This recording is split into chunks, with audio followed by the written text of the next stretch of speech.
exactly the part of the lineup you want up in a situation like this. And a swing and a fly ball to left field. Back goes Arozarena. She's gone!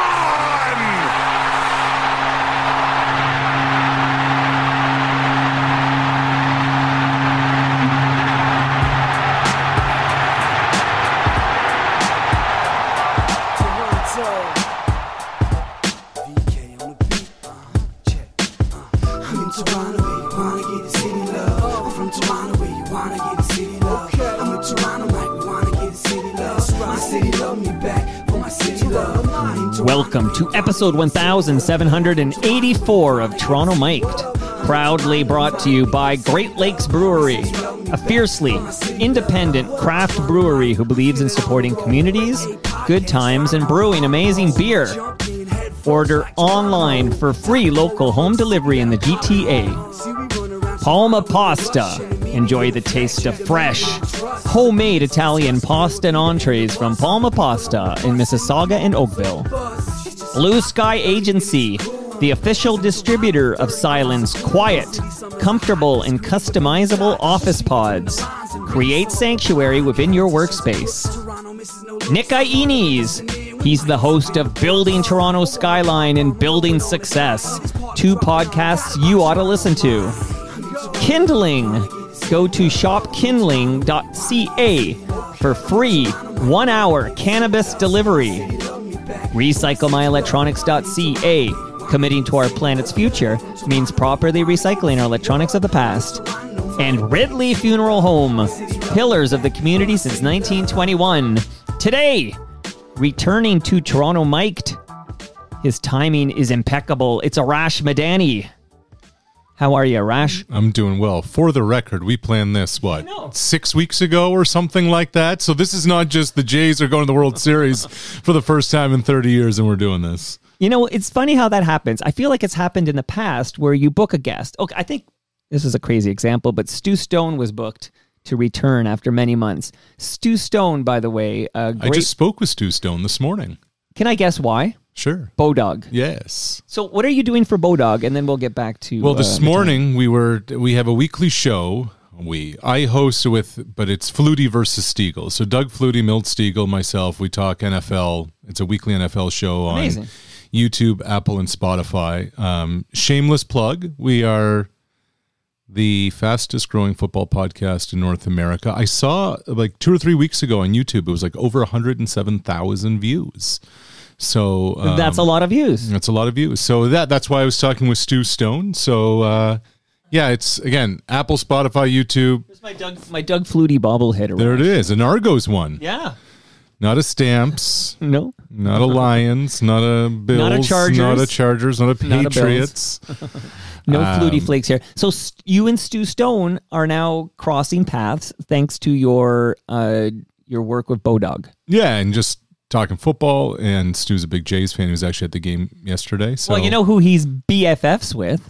Who's that? Mr. Atkins. Ross. How'd that come to be? I believe this is how it goes. I think Ross Atkins is a neighbor of Stu Stone's brother-in-law and business partner, Adam Rodenus. Okay. And I think that's how they became good, fast friends. I went to a movie premiere for a Stu Stone movie once, and there was Ross sitting right in front of me. So no kidding. So I was shocked not to see Stu Stone on the field last night.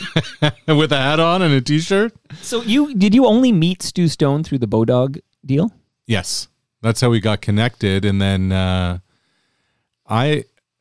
this is going... Okay, so Stu's also involved with Dark Side of the Ring, and I haven't really watched wrestling. I was at the Montreal Screwjob as a first-year university student when I was at Bishop's. I sat in, like, either the home bench or the visitor's bench at then the Molson Center. Wow. And then after that, I really stopped following it, but Dark Side's right up my alley because it's a lot of the, prior to that, I was totally into it. So we've talked about that a little bit. He was actually in Charlotte a week or two ago, and he sent me some BTS, some behind the scenes of his shoot with Arn. K-pop news? Okay, because BTS now, I say BTS myself, back behind the scenes, and people think I'm talking about the K-pop band. No, he was with Arn Anderson.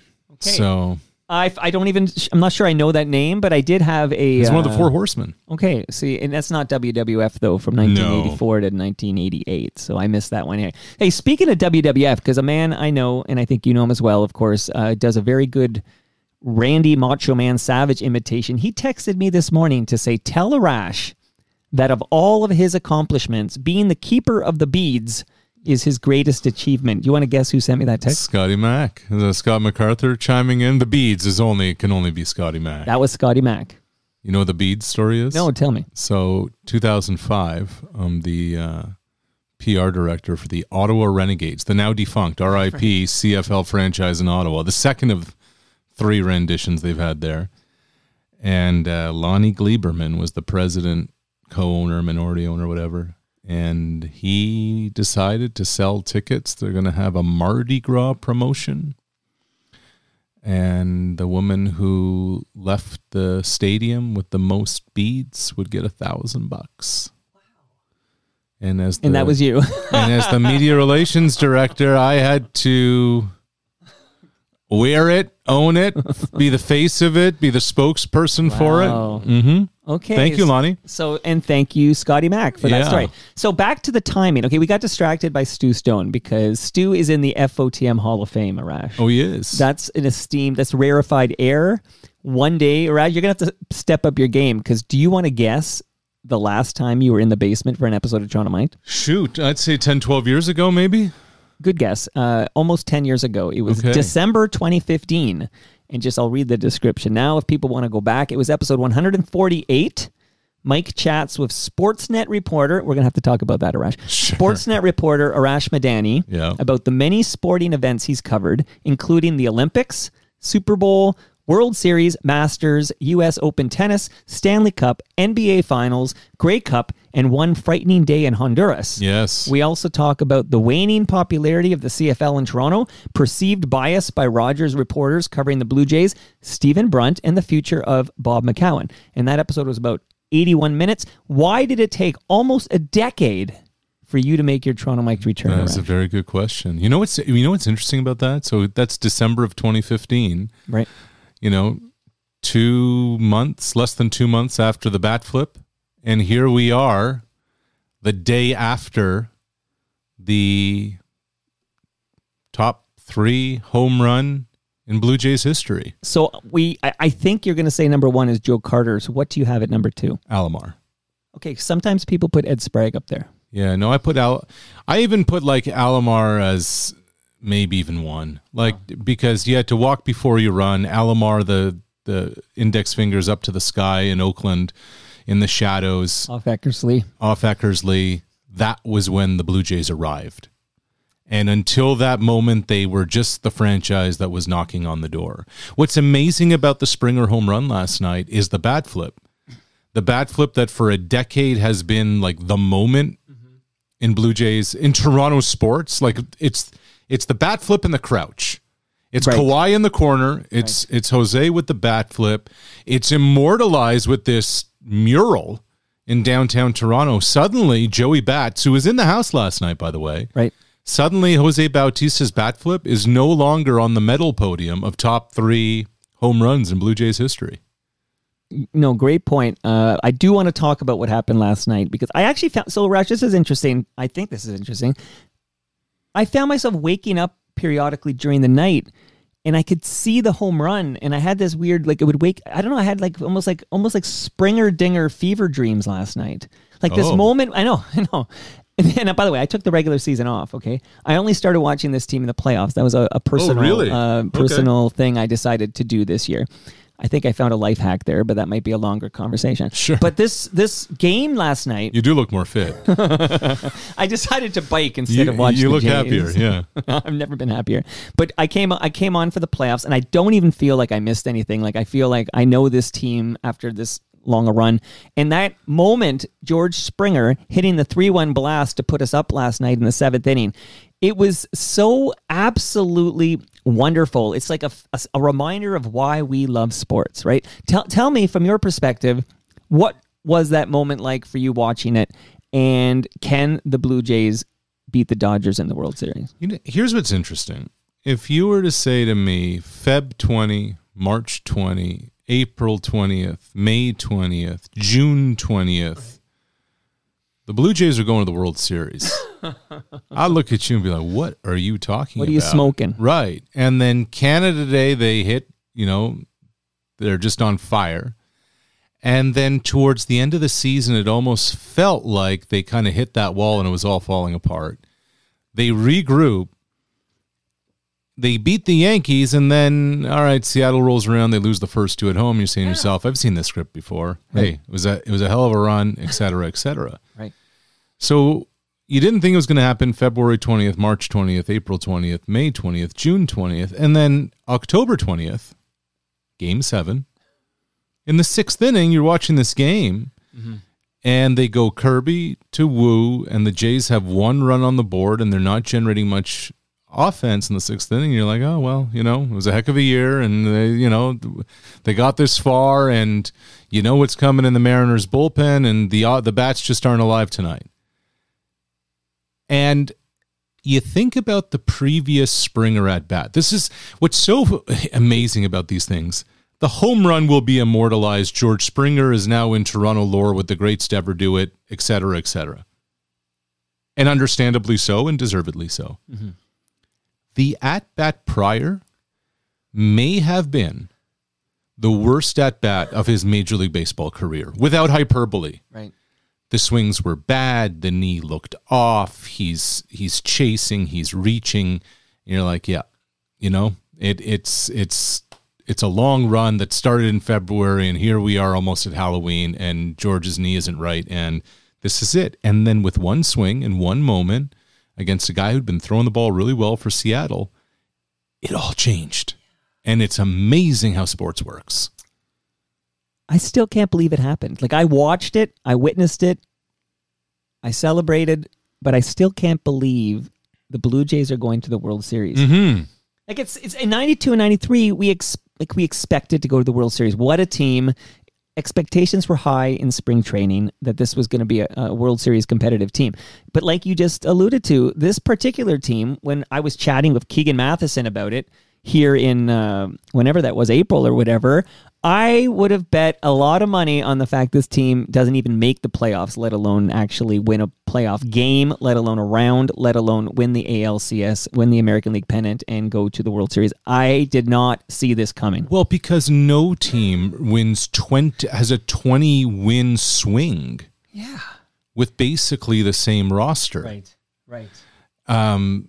So much of the month of July was just madness and bonkers. These are things you don't see. And then in the construct of just this best of 7, like in the CS, you're down 2-0. Right. You lose both at home. Right. Then you come back home and you're down 3-2. Like, you were never leading in the series officially until the 7th inning of Game 7. Right. It's incredible. And I tell you this, I want to go very micro here. Talking about the lens of a season. After the Game 5 debacle with Brandon Little, what became crystal clear is that the Blue Jays weren't fucking around after that. Right? Game 6 in the exact same spot in the Mariners lineup, in the exact same situation, the exact same inning. No. Jeff Hoffman for 6 outs. Right. And then last night, what did you see from the jump? Shane Bieber, who they went and got at the deadline. Louis Varlin, who they brought over from a trade to get the 1 out. That was the key in the 4th in that situation. Yeah, he gave up the home run after. Gosman, who's their ace. And yeah, he had a couple of walks, and they gave a free pass to another. Right. Bassett, who's their number 2 starter. And then to Hoffman, their $39 million closer to finish it off. There's no more being cute. There's no more bullshit. There's no more fucking around. We are getting to the finish line the way it needs to be. And that was the method to the madness. In an alternate universe where we don't win this series in 7 games, that Game 5 decision, we'd be talking about that right now. Like, I feel like winning this series, because the series should have been over in 6. Right. Like, I feel like that decision and what happened in Game 5, we will now forgive that, of course, because we won this series. But we lose this series in 6 or 7, and that Game 5 decision is still, like, that's going to be what we talk about all winter long. You know what else it's done? And this will be part of the story now. Right. But because of the drama, because we all love home runs, because it's George Springer, because of what he is, what he's meant, what he did before he got to Toronto, etc. Sure. It almost feels like Max Scherzer sending John Schneider back to the dugout with his eyes. Right. It feels like that's like Mad Max. That's like chapter 11. Yeah. Instead of the face of the series, instead of the face of this kind of run. So it's wild. And I got to get back to the timing because the great Brian Gerstein is on the live stream and he makes an interesting observation here. But even the fact that George Springer had basically that regular, and again, I caught it incidentally. Like, I'm on Blue Sky, I'm in a big FOTM chat where they literally celebrate Springer dingers if it's a Tuesday night in May. Okay, so it's like and you weren't watching, I tuned into my first game that last weekend when I wanted to see us clinch that. I fucking hate the Yankees, and I wanted to see the Jays hold on and clinch the American League East. And I tuned in for a couple of games on the weekend, and that was the first time I put on Sportsnet since. But since the Oilers were in the Stanley Cup final and I was catching some stuff there, which I probably was watching on CBC anyways. But same difference. We'll talk about that. But the fact that Springer had this kind of season and was even the fact that Springer was the Springer of old, like I watched last season. I thought he was done. Like I thought Springer had aged out and had a bad season. I don't know, 35 or something. Like, that's an old man, Arash, okay? I felt like he was done. If you said to me, Feb 20, March 20, March 31, they're going to DFA George Springer, I'd be like... That makes sense. That makes sense. Right. I'm not saying it's going to happen. Right. But there's just as good a chance they do as they don't. If we can upset, and I don't have the difference in payroll in front of me, except I understand the Jays have a good payroll. Very healthy. Top 5, I think. It is. The Dodgers are number 1 with a bullet, and we could do this. So, we're the underdogs, and I kind of like that position for the Jays. I feel like we've been underdogs all season. And if we could pull off this upset, this is totally different than 92-93. Like I said, this is a team we didn't give any hope to, and here they are, and they became a very likable team. Like, say what you will about management, or say what you will about ownership. I got lots to say about that. We're going to get into that. But... what a likable team. Every player on this team is likable. And the fact that in the same year, the president of the United States threatened to annex our sovereign nation and make us the 51st state. To see a Canadian team win the World Series, that sounds like music to my ears. It's so different from 92-93 because for a lot of reasons, but mainly it felt for a while those Blue Jays teams were knocking on the door. And they just couldn't break through. This is a Blue Jay team that in 22 bombed out in the wild card round. In 23 did whatever they did in Minneapolis in the wild card round. In 24 came nowhere near the postseason. So it's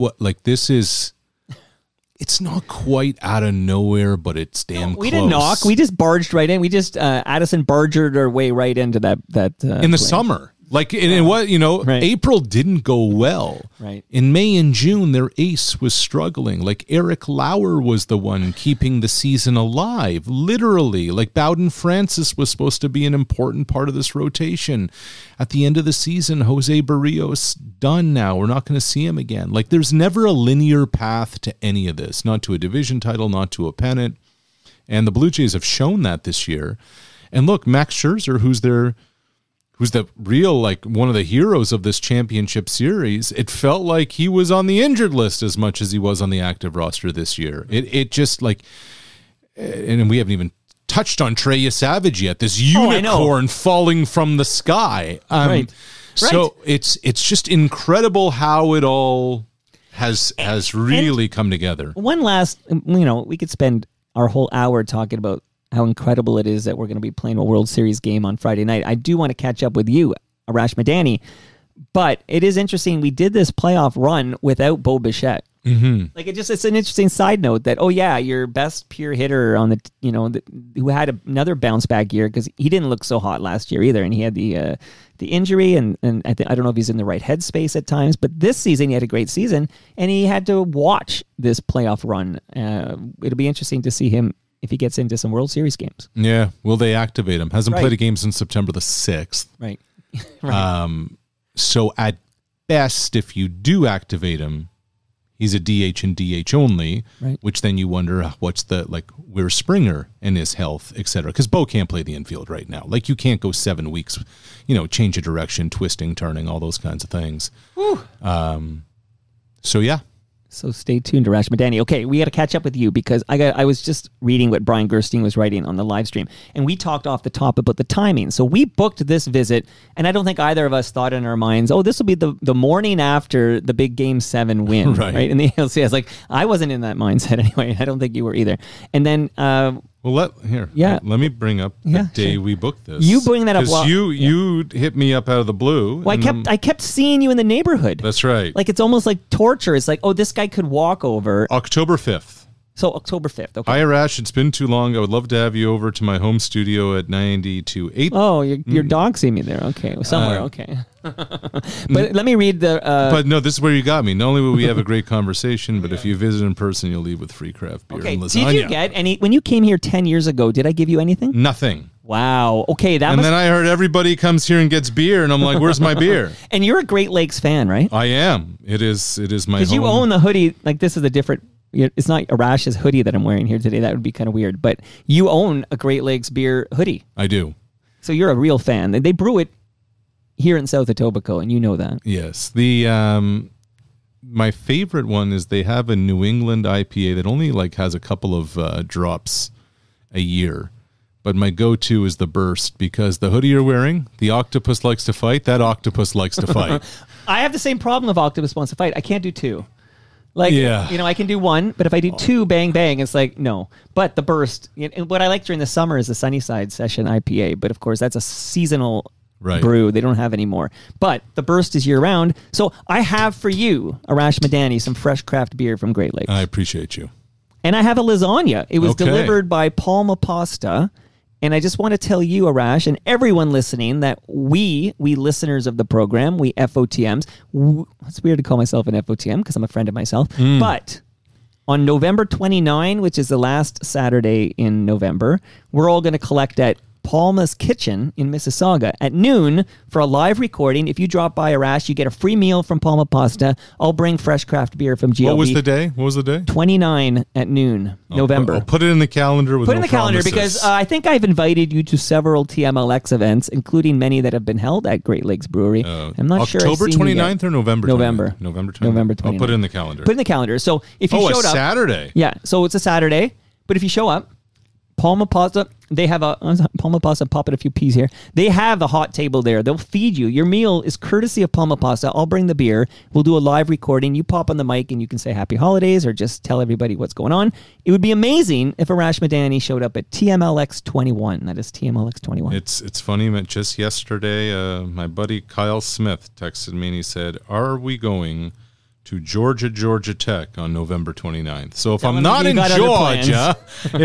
Georgia, I'll consider Palmas. So you will go for pleasure. You'll visit the United States for sports. Okay. So you have a sports exception there. Yeah. Okay. Well, Hey Ref wants to see you at TMLX 21. So tell your buddy you're otherwise occupied. Okay. So just to put a bow on this timing thing I've teased for the last half an hour, I had Leo Rowden scheduled to visit, and it ended up being the morning after. Oh, I see. Brian remembers it as the morning after the Raps beat Philadelphia. I actually remember it as the morning after the Raps beat the Bucks in double overtime, Game 3. Okay. So we lost those first two games. Sounds familiar. And we went to overtime, and it was, if you go down 3-0 in an NBA series, good night, Irene. But we, Kawhi carried us. We did it. We won in double overtime. I remember that being an epic game. And the very next morning, I was actually recording with Hebsy on Sports. Sure. And then Leo Rowdens was here for a chat, and the timing was impeccable. This timing is also impeccable. But I've got a question for you. Yes, sir. I like it when you call me sir. Keep that up. Okay, no problem. the first question comes from another Mike. It's not me, but he goes, I will assume you'll ask the obvious. And he puts in quotes, what happened at Sportsnet? But I'd like to know why he was put off the Blue Jays beat about a year or so before that. So, Arash, if you're comfortable, sure. You were on these Sportsnet Blue Jays telecasts. Yeah. And then you weren't. And then I wasn't. Yeah, so they made a change, and you're just kind of told, and that's fine. Like, that's the way the industry goes. That's the way the business goes. And kind of coming up, and I kind of looked at the schedule in 23, 24. The way it was kind of presented is you're going to be a generalist who's going to do a bunch of things for us. And I'll be honest, 2023 and 2024 were two of my favorite years career-wise in the industry. In 2023, myself and camera operator Mario Fontana, we were sent to Jakarta, Indonesia, and Manila, Philippines for the FIBA World Cup. Wow. Spent a month there from like late August to mid-September. Canada qualifying for the Olympics in men's basketball for the first time since Steve Nash and company did it, literally with a courtside seat for Shea and all those guys doing what they were doing. Right. That's August and September. I had just done the National Bank Open courtside before that. Get home in November. One of my true thrills, you talk about out of nowhere, Canada wins the Billie Jean King Cup, World Championship of Women's Tennis. Fortunate enough to be on the play-by-play of that. And kind of on it went. And you pitch things, and they said, I did the World Baseball Classic in 2023. I went to the Final Four for basketball with Zach Edey and Purdue in 24. Did the Paris Olympics. We did a number of Olympic features. We went to the President's Cup. I get to go to the Grey Cup every year. Like all these things, Super Bowls, NBA Finals both years. Jamal Murray winning it with Denver in 23, and then the Celtics kind of just dominating in 24. So I was getting to do so many different things, and then you're kind of going, and then it just abruptly comes to a stop. You're told that's it, we're done, and that's it. I remember being at Real Sports years ago after a Raptors game. And Jack Armstrong, holding court, and he said, "This is how sports TV in Canada goes. You're doing great. This is what you're told. You're doing great. You're doing great. Right. You're doing great. You're doing great. You're doing great. You're fired." And that's just kind of the nature of the beast, and you see it all over the place. Yeah. And you become immune to it until it happens to you. And my name came up in March of this year, and that was that. I don't have this, crazy fire and brimstone story. Like, that's just kind of how it was, how it all played out. As you know, I talked to many media personalities in this very basement, and many extremely talented broadcasters like yourself were given the tap on the shoulder for no particular reason. Sometimes typically it's cost cutting, but could be a variety of reasons, whatever. But it's funny we mentioned Leo Rowdens. Like shortly thereafter, Leo got the tap on the shoulder by Sportsnet. I know he still does TSN work, but he was the guy alongside Matty Devlin for Sportsnet Raptor telecasts for a long time. And prior to that, Chuck Swirsky. He and Chuck were on the broadcast forever, yeah. And Chuck, we should shout him out. Is it right? He inspired the Bears skit, the Swirsky Bears skit. I don't know. I think he had a show on Chicago radio before he came here, and I feel like the Bears skit, like the Swirsky, was named after him. There you go. Maybe the late great George Wendt character. Okay, so many a great Sportsnet broadcaster, but and even now that we've been talking a lot about 2015 and 2016, which was like what we all went to before this season when you're a Blue Jay fan, because that was the last time it was fun to be a Blue Jay fan. And Barry Davis is all over those dressing rooms with champagne in his eyes. And, we like our team Barry. And Barry got a tap on the shoulder. Your services are no longer required. So there's two things here. One is, Arash, we're taking you off the Blue Jays broadcast. But as you just said, that opened you up to do a whole bunch of other stuff. And maybe the best, maybe a highlight of your career was being able to be a generalist and do all that amazing work. Yeah. And I think, and this is not believe me, this is not a Sportsnet thing. This is not a TSN thing. I'm somebody who follows the industry just like you do, Mike. And you follow trends, you follow what's happening everywhere. I just think the days of the generalist are gone. I think, excuse me, I think it's now come to networks on both sides of the border. I can't speak for Europe, I don't know, or Asia. But on both sides of the border, you cover the properties that you are the rights holder to. Right. And that's it. Really effectively, for the most part. Now, there might be one-offs here and there, et cetera, et cetera. And I just think that's the reality of how networks are doing business now. And, like I want to say this, like I got 16 years there. Like I'm very, very fortunate. I've traveled the world. I've done multiple Olympics and Super Bowls and NBA Finals and World Series and Stanley Cup Final and Hockey Night in Canada and then Blue Jays sidelines and on it goes, sitting with Bob McCowan on Friday afternoons, the round table. But I think I've had a lot of time to think the last 7 months. Right. You think back to some of like the heyday of things you were doing. I was thinking the other day of 2017. I did the entire MLB postseason. From there it ended on a Wednesday, flew home Thursday, hosted with Bob on Friday. The next week off to Italy to do tennis. While we're in Italy doing tennis, the boss calls and says, "Hey, when do you fly home?" "Tomorrow." "You want to stick around a couple extra days? Italy is playing Sweden at the San Siro in Milan in a World Cup soccer qualifier. If they don't win by 2 or more goals, they're not going to qualify for the World Cup for the first time in like 60 years. Mike, I'm standing behind the net at the San Siro in Milan. No, that's a good gig if you can get that. Right. That's on a Tuesday. Fly home Wednesday. Thursday, fly to Wolfville, Nova Scotia. From the San Siro to Raymond Field, you do a U Sports Bowl game on Saturday, and on Sunday you fly to wherever for the Grey Cup. You spend the week covering Grey Cup. Like, that's an amazing run, and it's not that I just know this won't exist anymore. And everybody I've spoken with, and I've spoken with a lot of people on both sides of the border the last 7 months trying to get a sense of everything, they're like, dude, you're the last one. This just doesn't happen anymore. And these are like people in the States, etc. It's not just a Canadian thing. This is just how the whole thing goes. Yeah, I think of somebody, I'm thinking of Stephen Brunt right now, where he was a bit of a generalist, right? And then at some point, Stephen Brunt parted ways with Sportsnet, and he's running his own shop. So, okay, so your quote on X, by the way, do you still post on X? So I do. And what's the handle? Arash Madani? Arash Madani, yeah. Okay. No judgments here.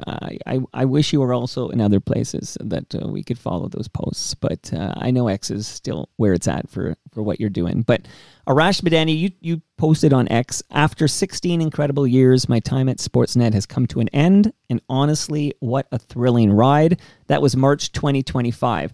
So would you mind, how much would you share with us about like processing that, and then, what's next for you, and et cetera, et cetera? I'll be like, the processing is honestly ongoing. I'll be honest, because there are certain times, here we are, 7 months later? 7 months later. And I'll tell you why it's weird, Mike, because there are things that happen. You're like, man, I'd love to do a story on this, or man, I'd love to do a feature on this, or you're watching it and it's like, wait a minute, like these are all my former colleagues and people I worked with. And, when Oklahoma City gets to play Indiana in the NBA championship, and it's Shea and it's Lou and it's Matherin and Nembhard and Siakam, you're just like, these are the things that I would be at. So, it's I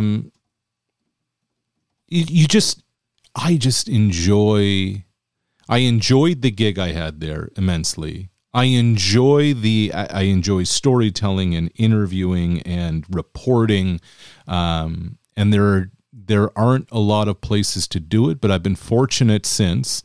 I mentioned Flutie versus Stiegel. It's weekly NFL show on YouTube, Apple, and Spotify. I've just teamed up with CBC Sports. We've launched a weekly show through the end of next month called The U. It's about U Sports, university sports in Canada. I'm their U Sports football kind of reporter, and going to be doing a lot of football coverage on university sports, which is near and dear to me through the end of the Vanier Cup. I'll call one of the National Bowl games. I'll be on the sidelines for the Vanier Cup. Mark Lee's going to call it. Wow. So getting a chance to be with CBC. So very pleased about that, and like lining some stuff up for next year.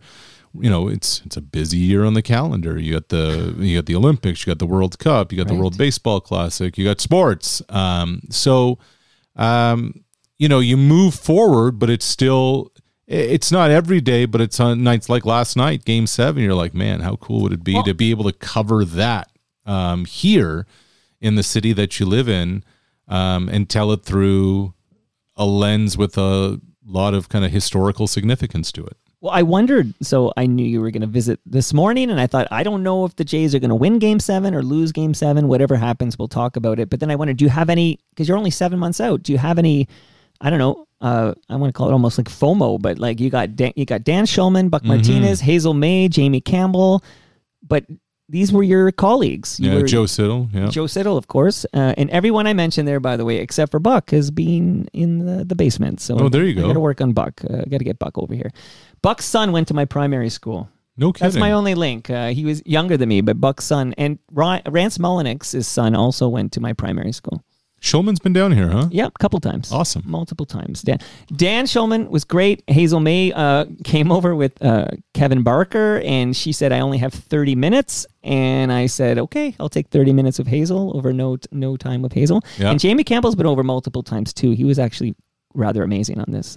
Great. They were all great, but I got to get Buck down here. But so any part of you like just feel a sense of like, I don't know, melancholy and infinite sadness over not being a part of this run?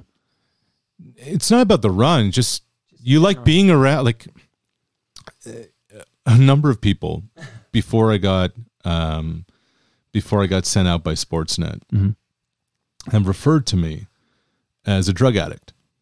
I said, oh, okay, that's a new one. I'm like, what do you mean by it? They said, you love the adrenaline of being at a big live event. You enjoy the adrenaline of chasing a story. You enjoy the adrenaline of breaking a story. I'm like, yeah, guilty as charged. Like, that's what gets you out of bed in the morning. Like, there is nothing like being courtside, pitch side, rink side, you name it. When there's 45,000 people going nuts and you're getting ready to do a show, you've put in so much preparation, your stories, and like, let's see how this thing all unfolds. So, you know, it's not necessarily the Jays this or the Jays that or whatever. It's more you just miss being in the mix. Like, this is what I've always wanted to do, Mike, and I was very fortunate to do it at one place for 16 years. Not a lot of people get that opportunity.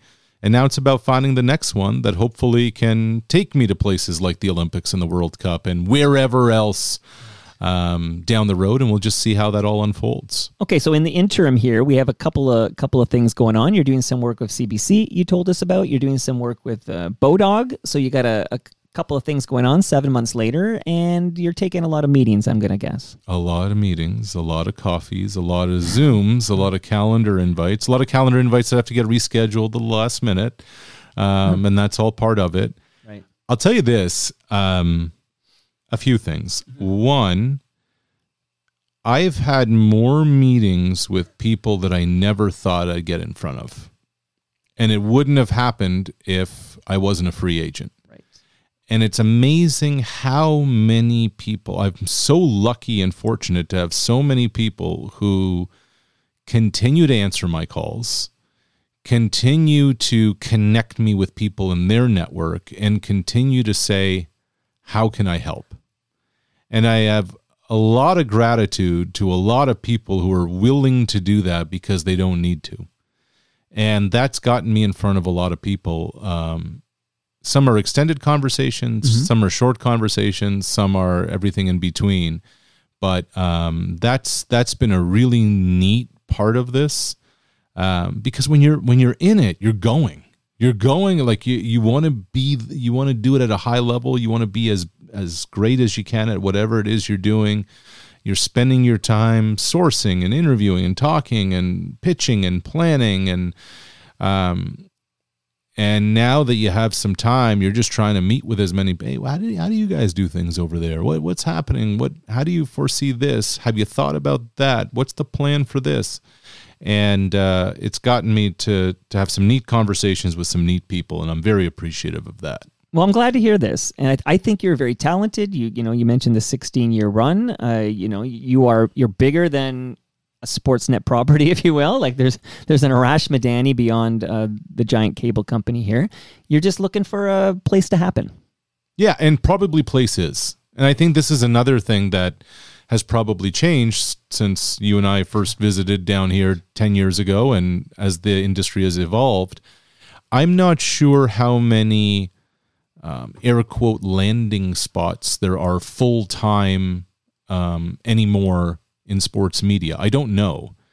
What I do think, though, is, okay, and I'm just using these as examples, right? Just because they're coming up next year and we've talked about them. Hey, the World Baseball Classic's coming up. We're going to need somebody for like 2-3 weeks. Hey, the Olympics are rolling around. That's going to be a 3-week gig.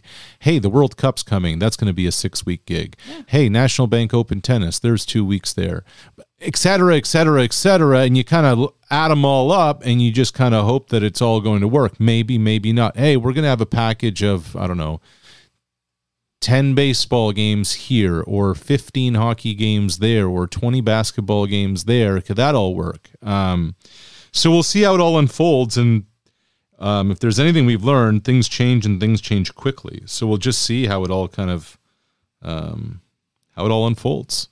Well, we'll be following along. And if anything super exciting comes together, you waltz over here and get another palma pasta lasagna, and you get another. So your face scrunched at the mention of X or Twitter. So are you a Blue Sky guy? Yeah, I'm a Blue Sky guy.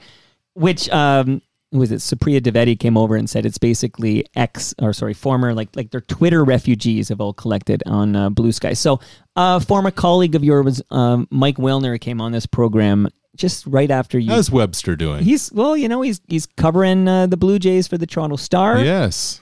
And I think he's enjoying his life. He's got a Toronto Star podcast, and you'll read him in the dead trees there and online. So he's doing well. He came over fairly recently, and he basically said to me this. Okay, so this is April.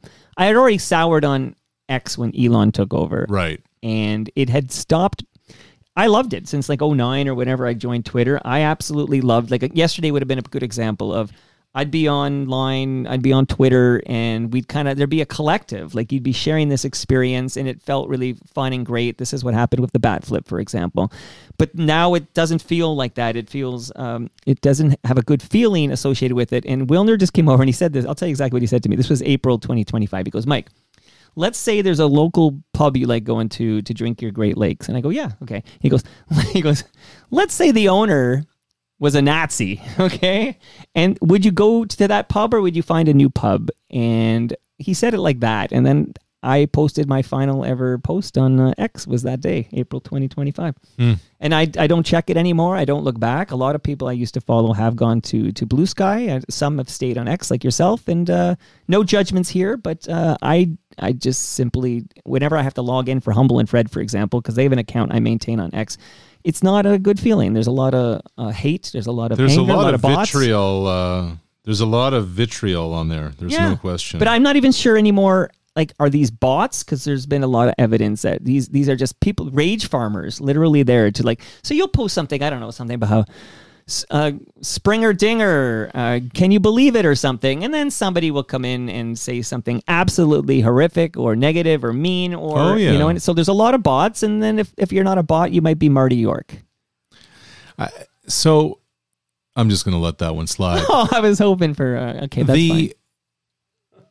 Like, there's also like everyone's lost their chill on Twitter, I find.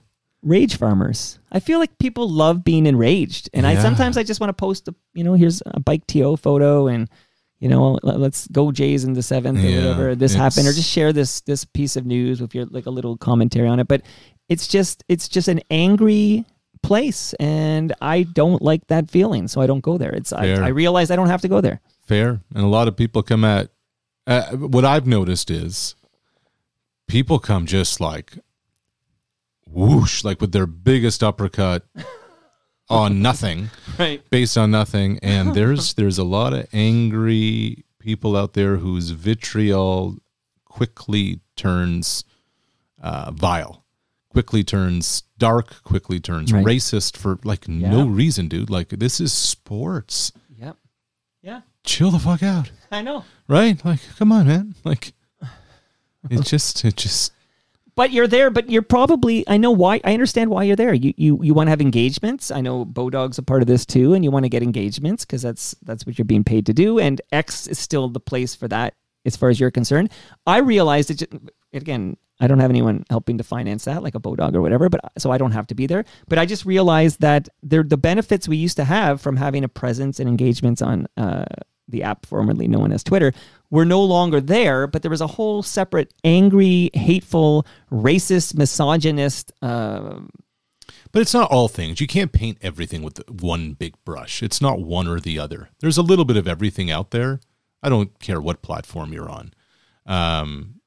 Except it seems to be nurtured and encouraged on that platform. Maybe. And I think that's a reflection of its ownership, which destabilizing the biggest social media site we have. I've gone down some Reddit things that are also kind of weird too. Sure. Well, humanity is weird, as we're learning. Look, I'm much more active on LinkedIn, which is a completely different platform, and I feel like everybody there is living on Pluto. Like, it's just we call them LinkedIn lunatics, right?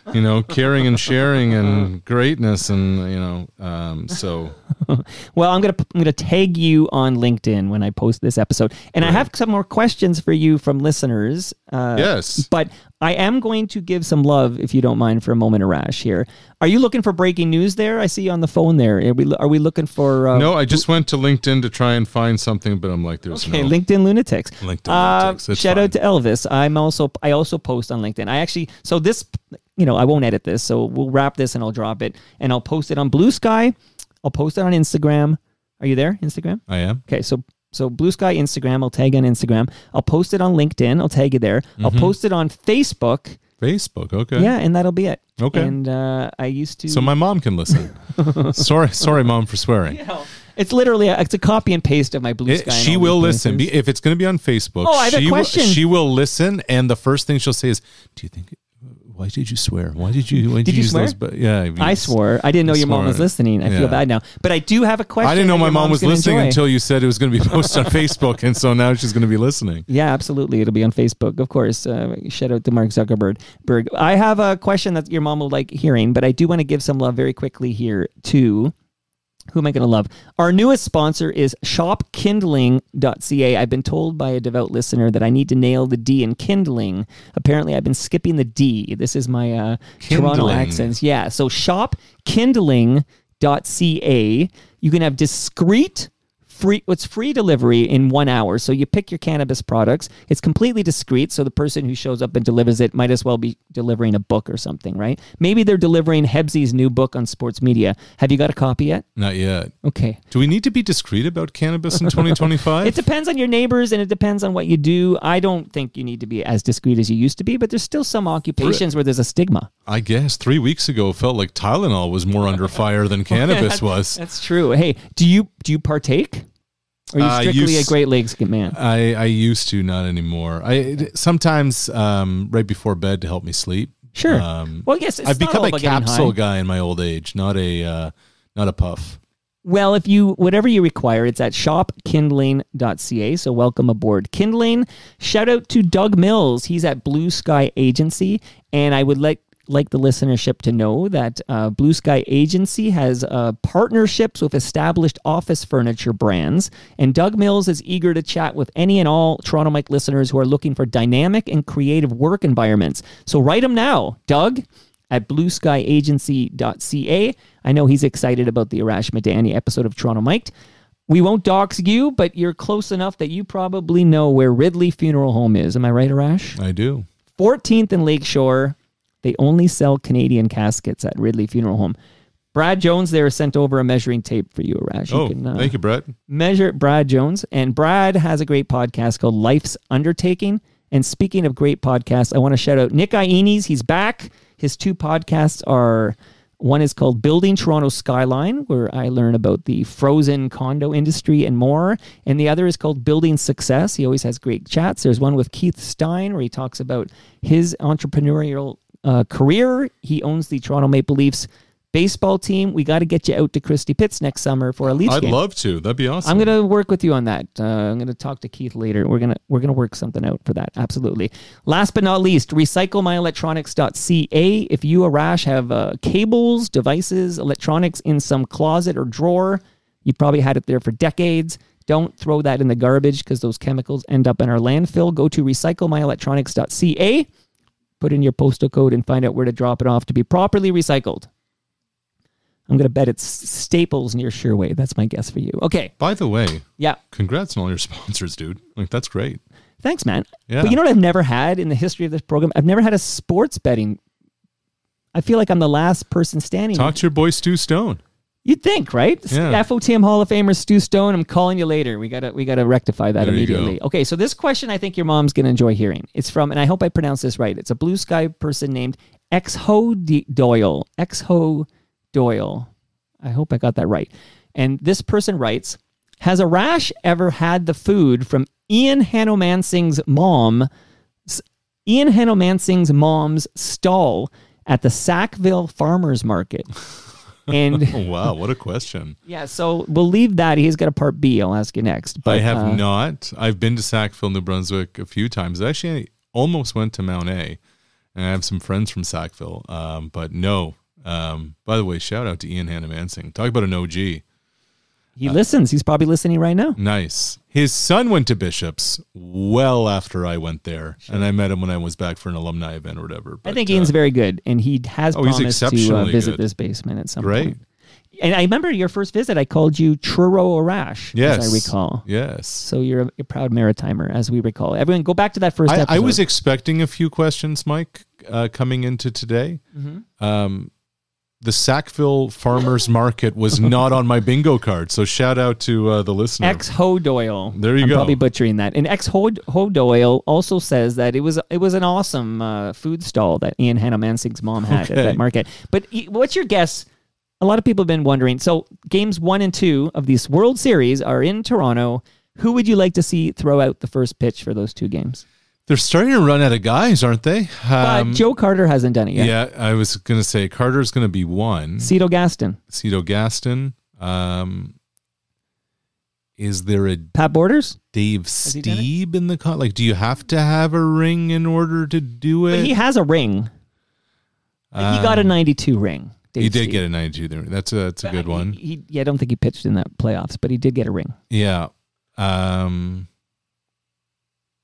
It's wild. Like, you're thinking about some of the Rolodex. Some of the guys, and some people aren't are persona non gratis. Like Kelly Gruber, for example. He's not. I feel like he's. And Alomar certainly. Well, Alomar for sure won't be going at a first pitch. Absolutely not.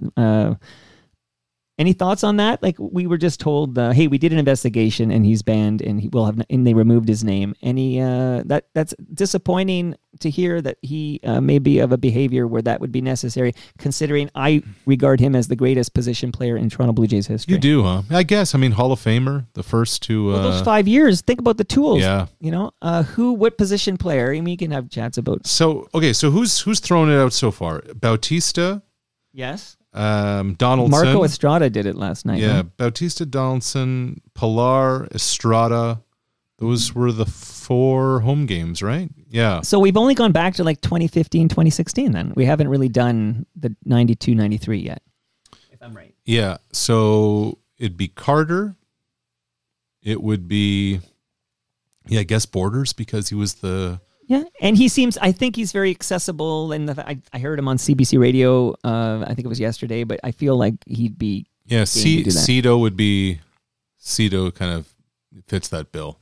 I saw Cito at the Joe Carter Classic in the summer, and I saw Joe there as well, and got Cito on the mic, and Cito did some work with the Toronto Maple Leafs baseball team at Christie Pitts this year. Oh, did he really? Yeah. That's awesome. Like some ambassador work or whatnot. Okay, Hey Ref says... Do you, Arash, have any comments on Vicky's tennis career so far and in the future? What are your thoughts on Vicky? So I'll say this about Mboko. I have literally been hearing about her, being told about her from the time she was like 14 or 15 years old, just being around the tennis scene in Canada. And, you do the Billie Jean King Cups, you can go to the National Bank Opens, and you're kind of asking around, all right, who are the next ones? And, there's a flicker here, something there, but they're always like, hey, just wait on this Mboko kid. Just wait on this Mboko kid. And you're like, okay, sure. I got nothing else to do. And then this summer, it all kind of came together, and it was wonderful, and it was amazing, and all those things. Now, we talk about things not being a straight line. I actually sent the screenshot to a friend of mine that I saw on social media the other day. Since beating Osaka, Mboko straight set loss at the U.S. Open, straight set loss in Beijing, straight sets loss in Wuhan, and a straight sets loss in the latest tournament in China. Doesn't sound great. It's hard. It is not a straight line, and it was an incredible week for the ages out of nowhere, landing on the moon, all those things for her, and nothing's being taken away. But like a lot of sports, but tennis especially, you don't pick up where you left off. Just because you did something last week, last match, doesn't mean it's going to continue. There's a long road to go. She is not an unknown anymore. People know who she is. She's got a target on her back because she's one of 1,000 now. Right. And nobody wants to be embarrassed by a kid, so she's going to get everybody's best shot moving forward. And there's, look, the potential is incredible. The sky is the limit. All those things. It's just not going to be. It's just going to take some time. Hey, Ref has a part B to his Sure. question here. Will Tennis Canada ever renovate / upgrade the York facility? He goes on to say he feels it's kind of dumpy, especially as compared to other Masters 1000 events like Cincinnati and Indian Wells. Well, you can't compare Indian Wells to anything. Let me just say that. Like Larry Ellison, the founder and majority owner of Oracle, has basically turned those grounds into his personal playground. Indian Wells is nicer than Roland Garros. Indian Wells is the player's favorite tournament. All of that. So all you need for Sobe Stadium / York University to turn into Indian Wells is have somebody with $50 or $60 billion want to just make that a passion project. I do know that Tennis Canada is trying to upgrade its facilities. There's a lot of government things that go into that. There's been talk for a long time in Montreal about a roof situation there. So I don't know where things stand now, but your facility is vital. And it's a good question. Here's what I wonder. Mm-hmm. And I just don't think it's going to happen in our lifetime, Mike. Maybe ever, but who knows? I will preface this. I think it's one of the great sporting events in our country every year. I just wonder how much better it could be if it was more accessible. I just think the location is just so tough. Now, is there a footprint to make that happen? And I think the answer is no. Like I've thought about for a while, and I've chatted with people casually at Tennis Canada, after an event over a Great Lakes or two, about what about the X? You already have a stadium. You have all that space around for grounds, for extra courts, etc. And there was never like official pushback, but it was always like, I don't think the grounds are anywhere near big enough, etc., etc. And there's a lot of kind of headaches with it. And now that the Indy has left, gone to Markham, right? I think it's kind of like you're seeing why. Like I think there's just so I think that event is so world class, the National Bank Open. I think we're so fortunate to have it in our city and in Montreal. Can Can the facility be better? Of course. I just wonder, could there be a change in location too? But I just don't know if there's a footprint. What about the Portlands? Yeah, I just don't know if the footprint's big enough. Right. And just how much is that going to cost too? Can we wish somebody a happy 66th birthday, Arash? Sure. All right, this gentleman. Hi, I'm George Bell. You listen to Toronto Mike. Oh, man. 66 years old today. Let's have him throw out all the pitches. That's a good one. Yeah. Let's bring George back to throw out the pitch. Yeah. I mean, he didn't win a World Series, obviously. Long gone by then. Not long gone. He went on to Chicago in early 90s, but he was gone by World Series time. But it would be amazing for George Bell to throw out a pitch. I mean, Joe Carter, apparently Brian Gerstein, my official correspondent, tells me is confirmed for one of the first 2 games. Who is, sorry? Joe Carter. Joe Carter. Here's a question for you. Yeah. And I think he'd bring the house down. And he had the briefest of cup of coffees with the Blue Jays organization. And there is a Joey Votto. Vladimir Guerrero Sr. Yeah, he did have a cup of coffee. He didn't get into a regular season game. But Vladimir Guerrero so the Blue Jays are not a Toronto story. The Blue Jays are a national story. Right. The Blue Jays have fans coast to coast, blah, blah, blah. The numbers at TVA Sport right now in Quebec are huge. I'm told that they had a sideline reporter here in Toronto for the games. They're going to send their crew on the road to call the World Series in person, et cetera, et cetera. Vladimir Guerrero is as identifiable a baseball figure in this country. Now, I don't think they're going to do it, but imagine his son catches the opening would he even pitch. come? Like, I feel like he's sure he'd come. Okay, I hope so. His son's playing on the team. Why wouldn't he come? But I'm surprised he's not here now.